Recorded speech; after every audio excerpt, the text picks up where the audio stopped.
And budget, it is an election budget and it has lots for the middle class and for farmers. The two salient announcements for the budget, one is the exemption of income tax for the middle class up to an income of 5 lakh rupees per year. That is the big one, and it's expected to give about a 22,000 crore stimulus to the consumption part of the economy. That's the big one on which a lot of auto stocks and consumer stocks are rallying at this point, with the Sensex up more than 300 points. The other thing is the 75,000 crore farm package, the farm income package, up to holdings of, to farmers up to holdings of 2 hectares of land, 6,000 crore rupees. Let's cut back and see. The finance minister seems to be finishing off his speech. 2003. Yes, item number 3. Madam, I rise to move for leave to introduce the Finance Bill 2019. Yes. The question is that you be granted to introduce the Finance Bill 2009. Okay, that was just technicality. Basically, we've had a big sob for the middle class and we've got a big sob for the farmers. Difficult to say who's happier, but 75,000 crores is the layout for the farm package for 2019 and 2020, and there's a big middle class package.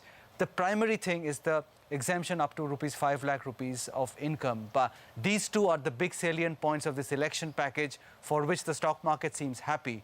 Now, on the flip side, we've had the fiscal deficit number 3.4% for fiscal 19 and going up to 3.4% for fiscal year 2020 as well. So both this year and next year, the fiscal deficit will be 3.4%, which is a deviation from the 3.3% which was set out for FY19 and does not stick to the glide path for FY20. The government says it will get back on track after that.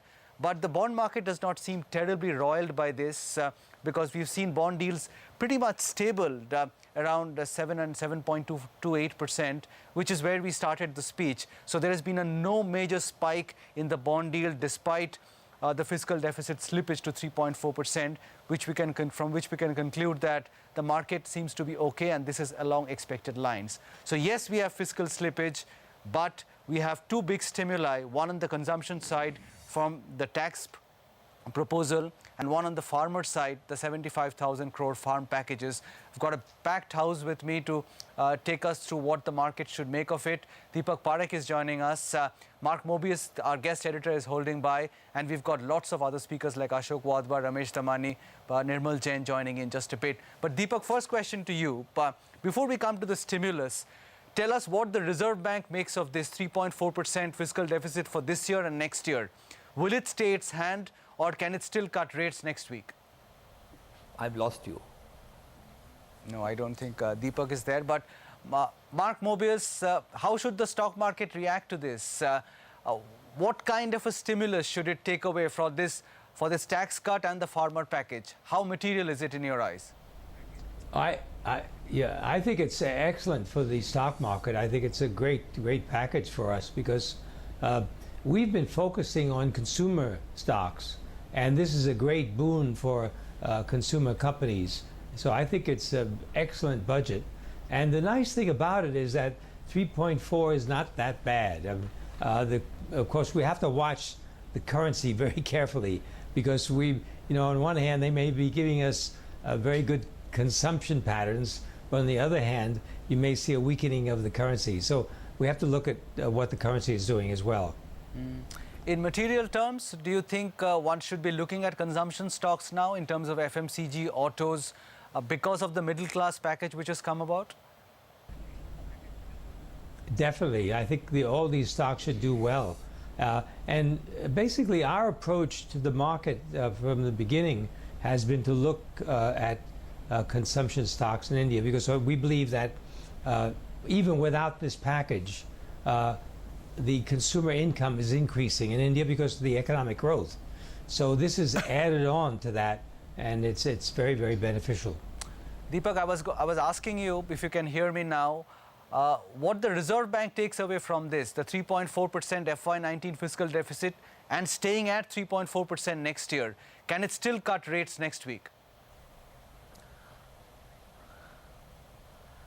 That is really the monetary policy's prerogative, but I don't think the market will be rattled by a 0.1% increase in fiscal deficit.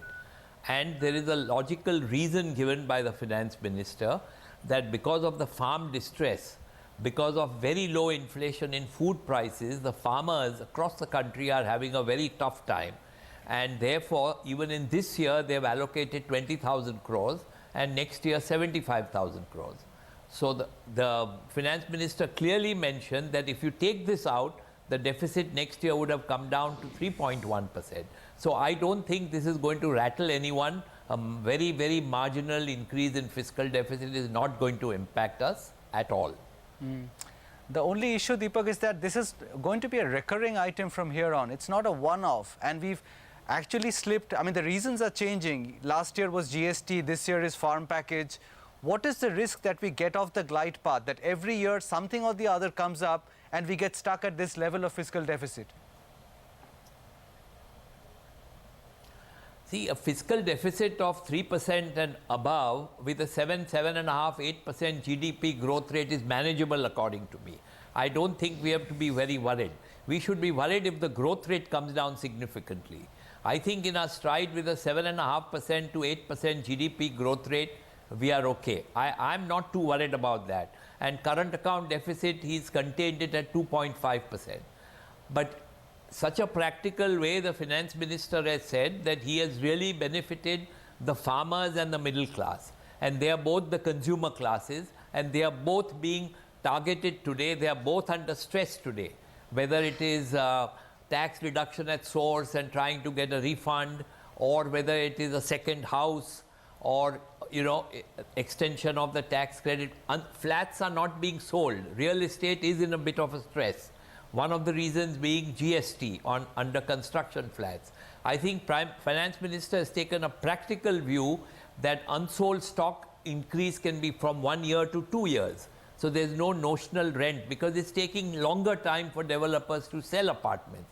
So I think it's a very, very positive move, even for individuals who sell house and there is a capital gains, and developers who have unsold stock who are trying to sell. I think these are very good measures and more practical measures. Mark, how much of a growth stimulus is this to the economy? Because we know that the economy has slowed down. The second half of this year is not expected to be great. Do you think this is a material stimulus to boost growth, or do you think this will not move the GDP numbers or the economic numbers too significantly? I think it will move the numbers, probably by 0.5%, which is significant in my view. It's quite a good jump in GDP numbers. And I think another thing that's being overlooked is I believe the tax income will probably increase faster than many people realize. The GST, as it infiltrates through the economy, will probably produce a lot more income. So the government going forward maybe even be able to do more stimulus. Ashok, what struck you? What stood out for you in the direct tax proposals? Because there have been many, particularly pertaining to real estate. If there's one, what stood out for you? I would say the finance minister has outlined a good vision. Remember, he said that 3 years from now, there will be no interface between the taxpayer and the tax collector. Sure. Now, that's a big step forward. We do know that a part of India's bad reputation on tax terrorism comes out of that physical intervention. So he has a good vision laid out. If he can implement that vision, I think it's a fantastic step forwards. Also, I think there are smaller but meaningful changes that he has made. His focus was clear. Salaried taxpayer. Correct. We spoke about that pre-budget and we said that's the constituency for which something is going to happen. 250 to 500,000, add all the deductions, take it to 650, 700,000. That's a very, very meaningful jump. Take it a different way, it's taken India more than 5 years to get from the 50,000 to 250,000. And we are moving in one step from 250,000 to 500,000. So I think it's a very meaningful jump. I think it makes the salary taxpayer, the honest taxpayer, particularly at the middle class level, very happy. And obviously, it's got to have both positive impact, hopefully on the government, but also on the consumer products. Deepak, how much of a multiplier do you see this happening? How much of a consumption multiplier do you see this having? You see, the growth in India is really from consumption, and this will give a big boost for consumption. because the disposable income suddenly goes up significantly with the middle class family. Everyone is trying to live a better life. Everyone is trying to aspire to have better things in life. This will give them more money in their hands to spend. They will be much more confident that they will be able to get into a better position in life, and so spending will increase, which is what we need.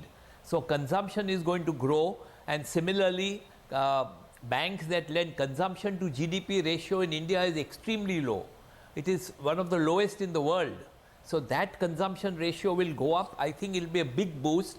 And as Mark said, it will make a difference to the GDP. I think it will make a difference of even 100 basis points, because consumption will be the engine of growth, which is helping us in the last few years also. But it had slowed down. Consumption had slowed down because of taxes. Ramesh, how should the market take it? The initial reaction predictably has been strong because we've got a consumption stimulus and the fiscal situation has not been torn completely. 3.4 is more or less in line. Do you think this is a material or even a trend-changing moment for the market? Maybe not trend changing, Udayan, but I was struck, interim budgets are not supposed to be, big bang thinking, but you look at some of the glide path of the next 10 years that the finance minister has announced. He's announced, for example, that will be a $10 trillion economy. He's announced that we're going to send an astronaut into space. He's announced that we're going to be a part of the at the leading edge of the transportation revolution. I mean, these are fairly big bang reforms and they have profound investment implications for investors.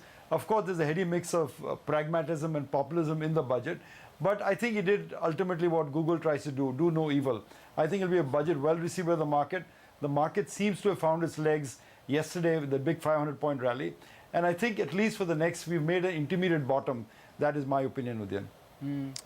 You think the market can clear its 11,000 threshold and make for higher levels now, Ramesh? Or do you think that is determined by other factors, not necessarily this budget? It's hard to see it clear it, but I think it'll go and test that area before the general election. The market seems to have found renewing emerging market interest. Foreigners started buying again in the market, and the A group has not fallen despite throwing the kitchen sink at the market. The B group is already in a lot of shambles. So I think the glide path perhaps for the next few months seems like it will go and test that all-time high. Amazingly enough, I mean, it didn't seem like that. But if you look at the technical data in terms of the new highs the market is making, in terms of the improving breadth, in terms of the increasing the good-looking screen, I would not be surprised if you at least went and tested the new high before the general election. Mark, how are things generally looking for the emerging market universe? Because today we've had a big event of our own, but broadly the major global trend is the more important one. Where do you see that for emerging markets in general and India in particular now in a relative context after this budget compared to other EMs? Well, thank God for India, because India is really the leader in these emerging markets in terms of growth. And with China slowing down, India is taking up some of the slack, and that's very, very good. Brazil has been doing very well. And if you look at the BRICS, you have, again, a very mixed picture. India, Brazil doing very well, China, Russia not doing so well. But then if you look further afield, you see a lot of these markets like Turkey have really been hit very hard and are now bottoming. So you're beginning to see recovery. So I would say this year is going to be a good year for emerging markets. Well, you just coined a new phrase, Mark. We thought it was TGIF, thank God it's Friday. You just turned it to TGFI, thank God for India. I mean, that's one we can remember and attribute to you, TGFI. But market's doing well now, 110 points higher, Sensex up 380. Ashok, you think market should be happy with this budget, more or less? I think so. Yeah. I think so. Market wanted to see some sort of a stimulus to support consumption. And, it may have been done from a populist perspective, but it certainly has delivered what market expected. He's kept the fiscal budget, the fiscal deficit within the range. And as we spoke again in the morning with you, and it doesn't matter. There's the 80,000 crore divestment number there, which given where we are and how much we've done, sounds a little difficult, but I have no doubts that they'll be able to find a way to get to that number. Sure. And even if they can't, 3.4 becomes 3.5. So it's all within the range that the market was expecting. So I would say Not bad. Fiscal deficit, right stimulus for the farm sector, right stimulus for the honest taxpayer. It's a good budget. Ramesh, the next big thing, of course, is the election verdict. Do you think this changes that paradigm? Because that's what the market will start to game next. Whether the SOPs which have been given out to the middle class and the farmers actually buys those votes which gets Modi past the post. To that question, what is the market's answer today, or should be, you think? Udayan, I think typically the Indian electorate has voted differently in state elections and national elections. So to infer conclusions from what happened in the state elections at the national elections is slightly treacherous. So I think there'll be a whole new ballgame when the election cycle is announced. And, I believe that what they've done, the current SOPs, they've actually, for the first time, we've taken into account the taxpayer needs and not just surely just tax and spend type of economics. So I think that would definitely help the government come back on the front foot in front of the electorate.